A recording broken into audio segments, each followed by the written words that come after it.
ബിജെപിക്ക് ഒത്താശ പാടുന്ന യു.ഡി.എഫ് എന്ന് എം മുകേഷ്. രാവിലെ ഭക്ഷണം കഴിക്കുമ്പോൾ യു.ഡി.എഫ് ആയിരുന്നവർ ഉച്ചയ്ക്ക് ഒരു റൗണ്ട് അടിച്ചു വരുമ്പോൾ പാർട്ടി മാറി എന്ന് പറയുന്നു. യു.ഡി.എഫിനെ പരിഹസിച്ച് എൽ.ഡി.എഫ് കൊല്ലം പാർലമെന്റ് മണ്ഡലം സ്ഥാനാർത്ഥി എം മുകേഷ്. എൽ.ഡി.എഫ് ചവറ തെക്കുംഭാഗം മേഖലാ കമ്മിറ്റി കുടുംബയോഗത്തിൽ സംസാരിക്കുകയായിരുന്നു അദ്ദേഹം. കേരളത്തെ മണിപ്പൂരിനെയും യു.പിയെയും പോലെയാക്കാൻ വെമ്പൽ കൊള്ളുന്ന കക്ഷികൾ ഇവിടെയുണ്ടെന്നും കേരളത്തിന്റെ കുതിപ്പിനെ അവർ തടയാൻ ശ്രമിക്കുന്നുവെന്നും മുകേഷ് കൂട്ടിച്ചേർത്തു. ഈ അടുത്ത സമയത്ത് മോഹൻലാലിന്റെ മലൈക്കോട്ടെ വാലിബൻ എന്ന സിനിമ രാജസ്ഥാനിൽ ഷൂട്ട് ചെയ്തിരുന്നു. അപ്പോൾ ഇത് ഇന്ത്യ തന്നെയാണോ എന്നും മോഹൻലാൽ ചോദിച്ചെന്നും കേരളത്തെ ഓർത്ത് അഭിമാനം കൊള്ളുന്നുവെന്നും അദ്ദേഹം പറഞ്ഞതായും മുകേഷ് പറഞ്ഞു. കേരളം മറ്റുള്ള സംസ്ഥാനങ്ങളെക്കാളും വളരെ മുൻപന്തിയിലാണെന്നും ഇപ്പോൾ യു.ഡി.എഫും ബി.ജെ.പിയും ഏതാണെന്ന് തിരിച്ചറിയാൻ പറ്റാത്ത അവസ്ഥയാണെന്നും കേന്ദ്രം ഗവൺമെന്റിൽ നിന്നും പണം ലഭിക്കാതെ കോടതി വരെ സർക്കാർ പോയപ്പോഴും കേരളത്തിന്റെ ദൂർത്താണെന്നും യു.ഡി.എഫ് പറഞ്ഞു. നമ്മൾ ശാന്തിയോടെയും സമാധാനത്തോടെയും ജീവിക്കുന്നത് കണ്ട് അസൂയ തോന്നുന്ന ബി.ജെ.പിയും അതിന് ഒത്താശ പാടുന്ന യു.ഡി.എഫും ഒന്നിച്ചു നിൽക്കുകയാണ്. അവരെ തോൽപ്പിക്കേണ്ടത് കേരളത്തിന്റെ ആവശ്യമാണെന്നും മുകേഷ് കൂട്ടിച്ചേർത്തു. തെരഞ്ഞെടുപ്പിന്റെ പ്രചാരണവുമായി മാർച്ച് 19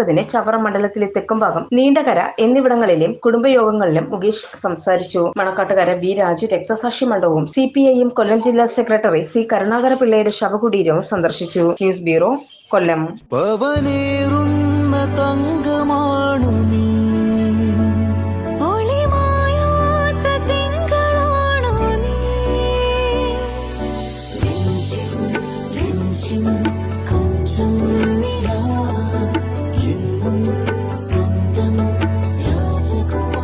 Be a Rajakumari.